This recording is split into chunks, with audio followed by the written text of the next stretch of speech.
Hello, everyone. Welcome to our webinar for the Office of Global Services, sharing some information for summer enrollment for the Global Scholars and London Scholars program. We're just going to let folks make their way in, and then we will get started. We'll give folks maybe another minute or so.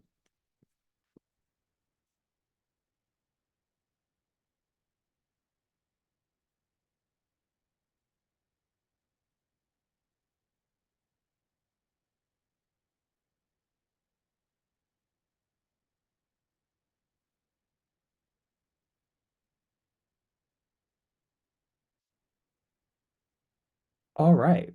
Well, with for the interest of time, we'll just go ahead and get started. We just want to preface that this session is being recorded, and we will be emailing this out to everyone next week. So please be on the lookout for that via your email. But to get started, I'll go ahead and share who I am. I'm director of the Global Scholars Program, Dr. Shannon Fairley Pittman, and so excited to be able to be with all of you today and be with my colleague, Jasgard from the Office of Global Services. I also support the London Scholars Program, so really excited to be able to offer this wonderful opportunity for you all this summer for taking summer classes on ground in Boston.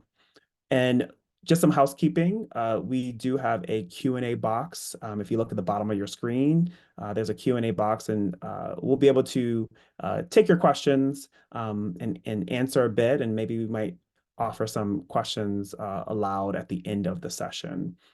But either way, we'll be able to hopefully get you some information. Hopefully the presentation will be informative enough for you. But with that, I'll turn it over to my colleague, Jasgard, to begin the show. Yes, thank you, Shannon, and thank you all for being here today. We're happy to really go into depth on terms of what could happen for summer enrollment in relation to visa statuses. And I want to highlight a few things, of course, both for our global and London scholars and what that means on that front. Just as a preface, this session really is for students who are in F1 status or intend to be on F1 status for the future term.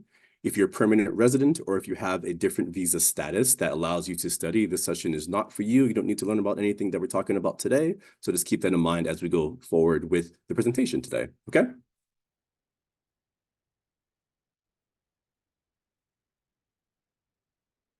So as a quick preface, just to remind everyone here who we are, I work with the Office of Global Services, and my name is Jasgard Demunch. I am the Associate Director of International Student Services, and I work with many international students to make sure we have a clear understanding of how students can get support while they're here at Northeastern. As you can see on the slide, we do many things in terms of student retention, arrival, making sure you're ready for F1 regulations when you're here in terms of orientation. If you have considerations about changing your status, we talk about that as well too. Throughout your program, we make sure you are clear on how to maintain your status or things in the future you may consider, such as work authorization for employment and things like travel. And so these are a quick recap as who we are. I think you know who we are by now, but I want to send one quick slide just for a quick recap before we dive into the real content for today.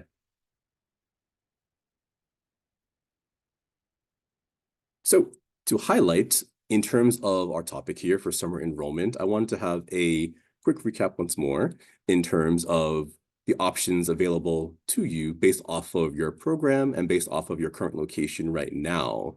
I know this was discussed in the email you all received, as well as the session on Wednesday with Shannon, but I wanted to send a quick highlight to highlight a few things here, just to make sure it's very clear as we go into our discussion later in this presentation. But firstly, if you are a Global Scholar student who is completing their term this term inside of the US, so in London or in Boston or in Oakland, you are eligible to do coursework for summer 1, summer 2, or summer full. And we'll go into a deep breakdown as to what that looks like for expectations on the next slide, but just keep that in mind for your location.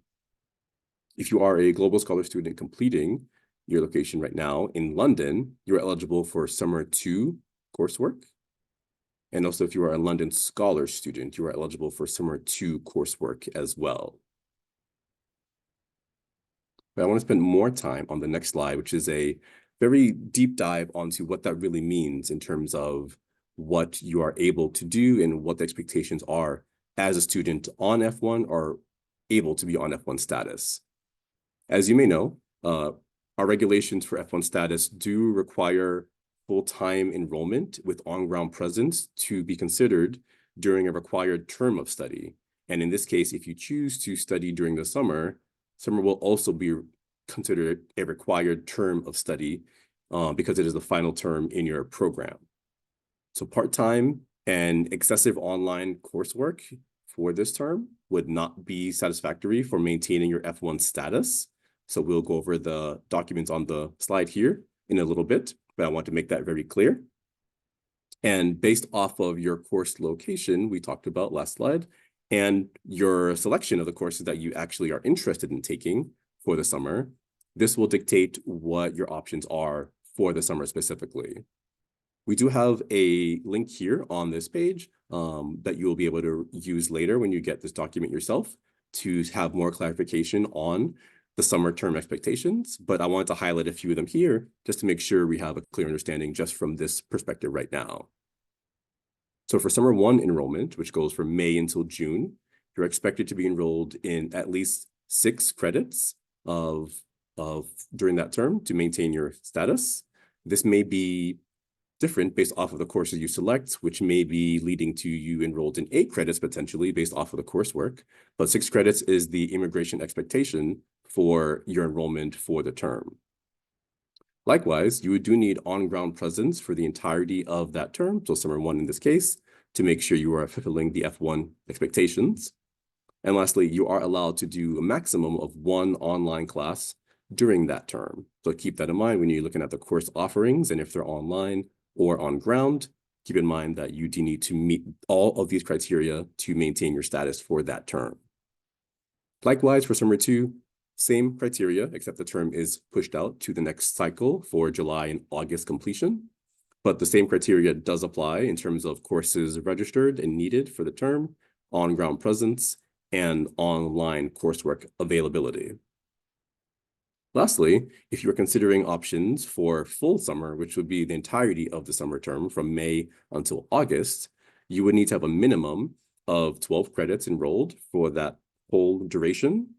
You would need on-ground presence for the entire duration as well of the summer term. So summer 1 and summer 2 would be considered full duration, or a class that is going from the entirety of the summer. And likewise, 1 online class would be allowed throughout the entirety of that timeline. So as you go through and understand the coursework that you want to look deeper on, just keep that in mind on the expectations of what you should be doing for registration.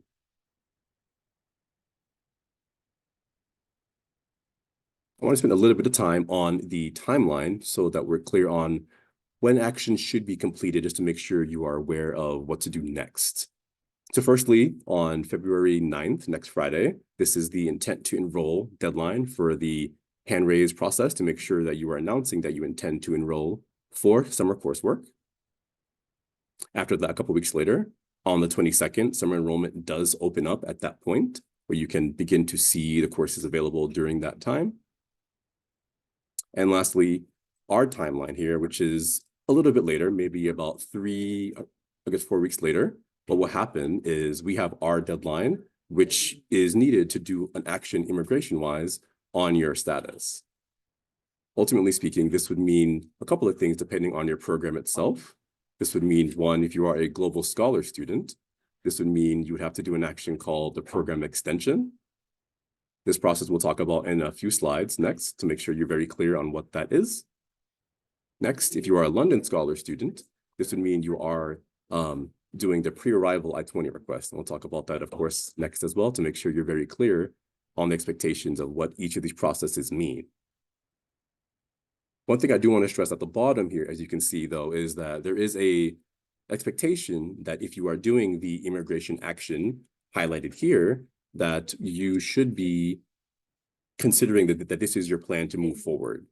Immigration rules are a little bit tricky, where if you are doing an action and you file for that action to actually happen, what would need to go is you are expected to follow through with that action. And changes from that plan might be a little difficult to change after the fact. So if you are considering, right now you might be considering if you're thinking about doing a summer course, or maybe you're thinking about having a vacation during the summer, both of these are, of course, options you can pursue. But when you are filing, for our end specifically, you want to be very clear that once you do file for the immigration action, that you are solidifying yourself into that path, and changing from that path might be difficult and could have issues with your status later. So just please keep that in mind as you consider these options.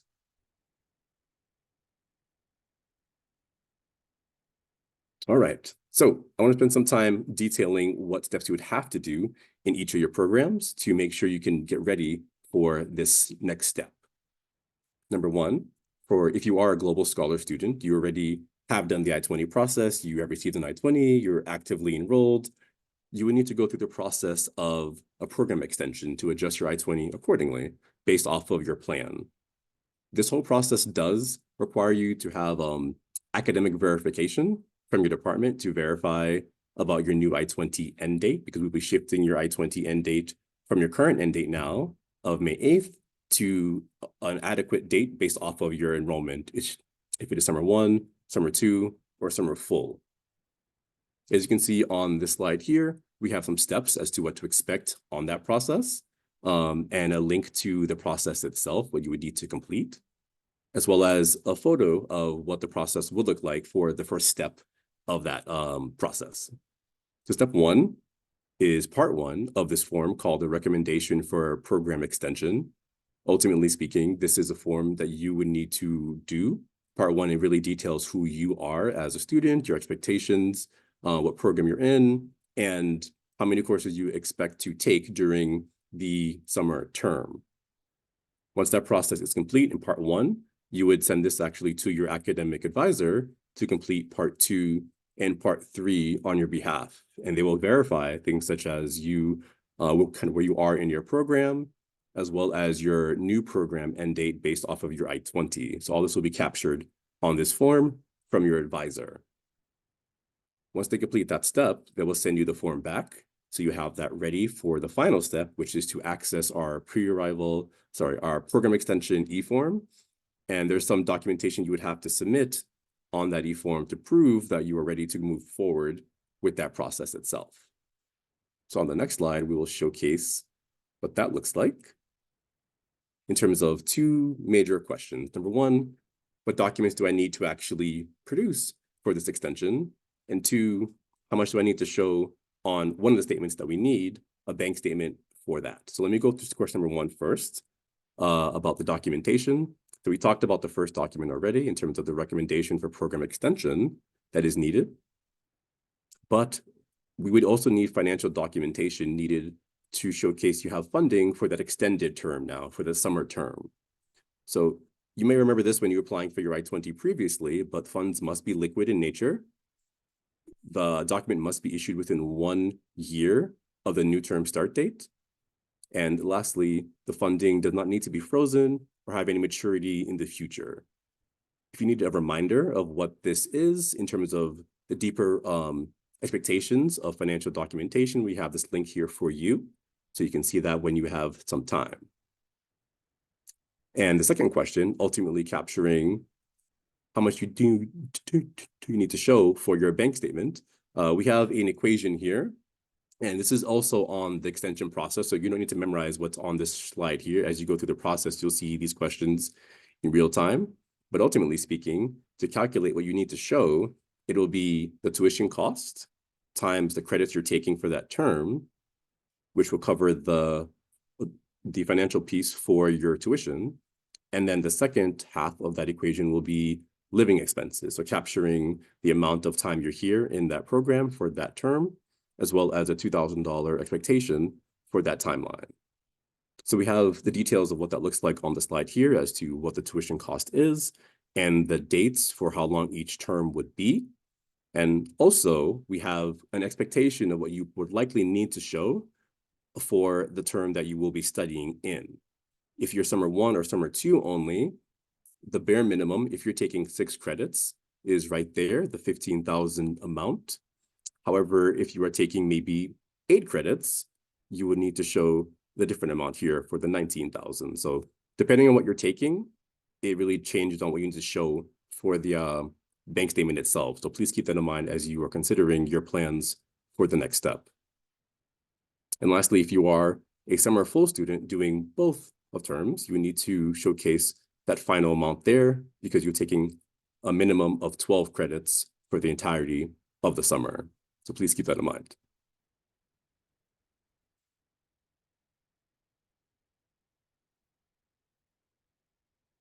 Okay, so with that, I wanted to transition over into London Scholars. And I know for London Scholars, this might be the first time you're applying for a F1 visa entirely. And there are many, many things involved in that process.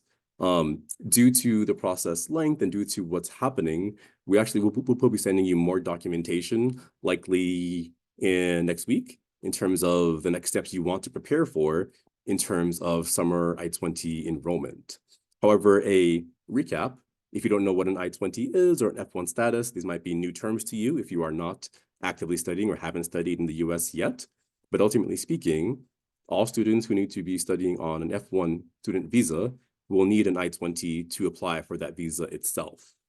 An I-20 ultimately is a US immigration document that we, the university, issue on your behalf to verify your admissions requirements and proof of financial documentation to showcase that you can participate in the program. And this document is needed to go to the embassy itself or the consulate if you choose, based off of what's available in your location.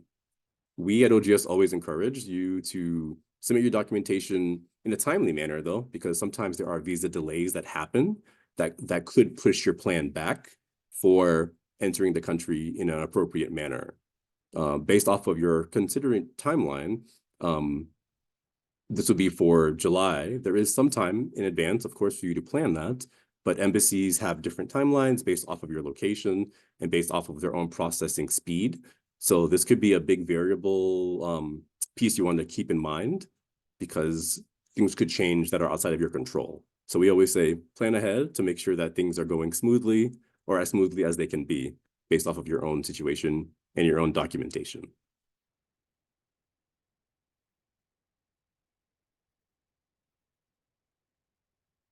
But to highlight a few things that will be needed, number one, you would need to have a copy of your valid passport when you're submitting the documentation to us as you are doing the pre-arrival I-20 request to get your initial I-20 to begin with. In that process, you do need to show liquid assets that account for one term of study based off of what you're choosing. In this case, it would be summer 2 enrollment, and we have that number there that we talked about earlier. Financial documentation, as we talked about briefly, but I'll go a little more detail because it might be new to you. It must be liquid in nature. And there are certain documents that we may be able to accept or cannot accept based off of what's being submitted to us. Usually, if you're using a document like a checking account or a savings account, a money market account, these are more liquid in nature and have free flow of funds and can be used for your program. But if there are funds that are harder to achieve or to retrieve, such as stocks or bonds, these are things that are not acceptable for the I-20 request itself.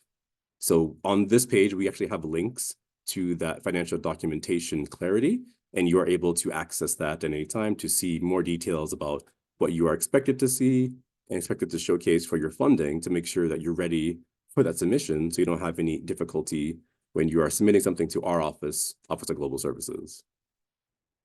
Also, if your funding is not in USD, US dollars, we would need a currency conversion to showcase what that would be in real time in terms of your funding versus how that converts over into USD for easy proof for us to verify that your documentation is okay to use for that application.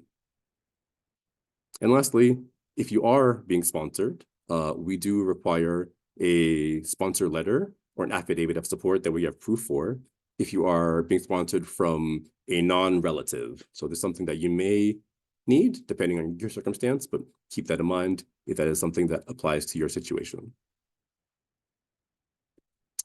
And lastly, on this page here, we have a link to the whole process. It is a detailed process that covers many things, but the link would lead you to the beginning of that process to really clarify from beginning to end who you are, what you need to do to get your I-20, what the timelines are involved in that process, how you would receive your I-20 afterwards, and what to do after the I-20 has been received.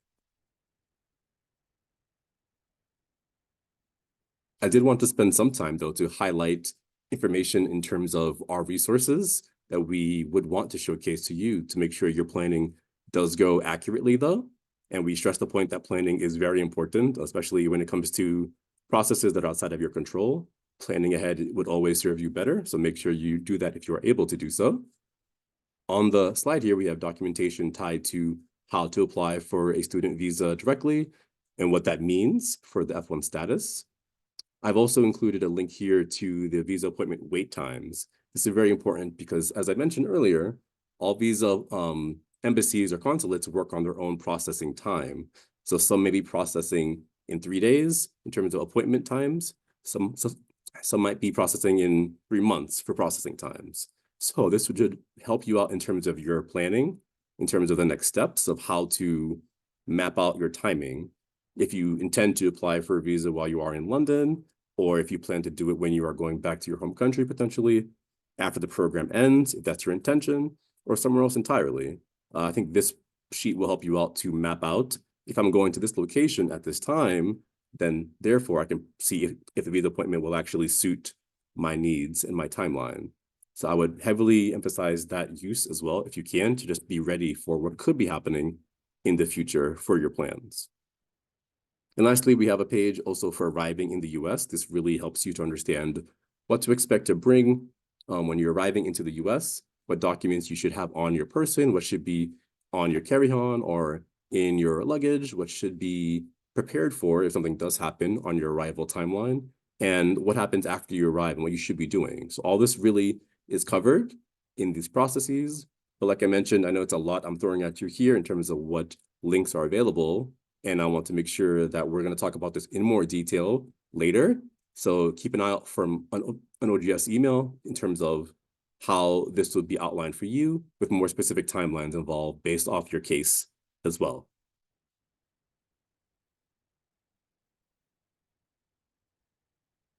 And one thing I did want to highlight is that this process specifically is for extending your I-20 or creating an I-20 that will only be covered for the summer 2024 term based off what you're choosing. So even if you are not choosing to study during the summer, you still need to do a further and final action to update your I-20 for it to be adjusted for a future date. This will be something that we will be covering once more in a future email, but ultimately speaking, this will be the last final required update from OGS in terms of giving you a new I-20, but this I-20 will cover you from fall 2024 and beyond. So this will be, I know you might have had 2 I-20s already, depending on your circumstance. So this will be a third one, but it should be the last one that you receive that's required to begin your program in the fall in Boston. And of course, the timelines based off of that dictate based off of where you're completing your program, as well as if you are doing summer coursework or not. So keep an eye on that soon. You'll hear from us in the near future in terms of what that looks like.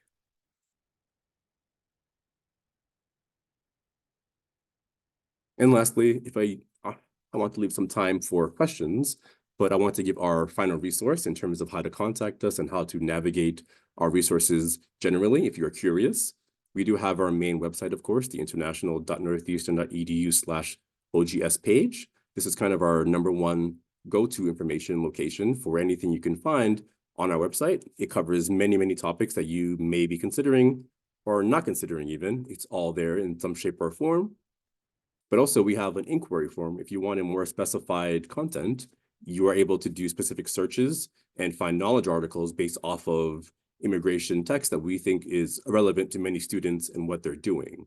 So we wanted to just highlight that as well too, if you wanted more information about maybe something you're considering down the line in the future when it comes to your immigration status. So this is something that we will be actively updating as much as possible and making sure that new questions are being added as well, so that you have the availability to access them when you need to on your own terms.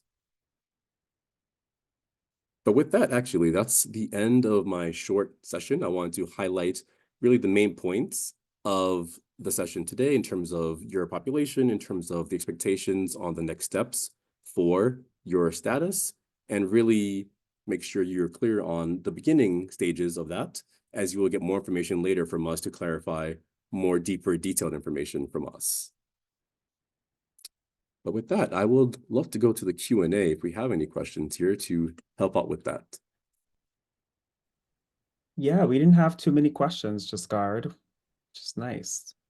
I think the one question I did answer was that someone asked if we're sending out the PowerPoint, and I did share that we will be sending out this recording and the PowerPoint to everyone next week. So you will receive that in your Northeastern email. So please do check that. Yes, thank you, Shannon. Yes, you definitely get emails from us from this presentation today, as well as things from OGS as general. So please keep an eye out on your email box for sure, your Northeastern emails. That's where we contact you directly for everything under the sun. So please be aware of that as you're actively studying.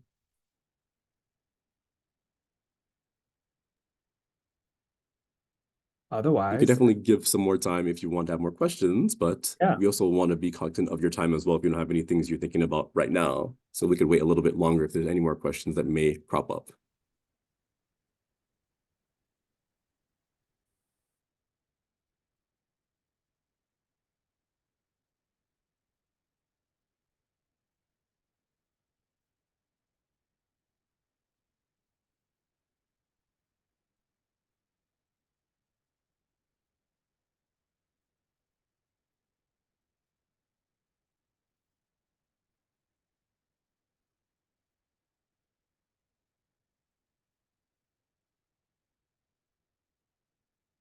Okay, so I'm not seeing anything come up yet. So hopefully everything is clear as it needs to be as of right now. As we did talk about, we will definitely email you for updates in the future. There are several ways to contact OGS, of course, in terms of if you have any questions that may come up after the presentation or after you review our documentation online in terms of the links we provided in this presentation or things you may find on the website.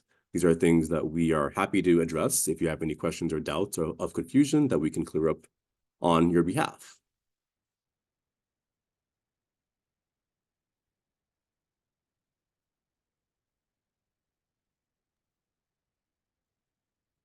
Awesome. Well, thank you so much, Jasgard. Thank you all for joining us. And as we mentioned, please do check your email next week and you will receive more information, and continue to check our websites, OGS website, the Global Scholars website, and the London Scholars website, which has information about the summer course options for you and anything that you might need to make a decision. Reminder, the intent survey is due next Friday, February 9th at 11:59 p.m. Eastern Standard Time. And that just lets us know that you're moving forward in this process for summer classes. But otherwise, have a good day. Thank you all for joining us. Yes, thank you all.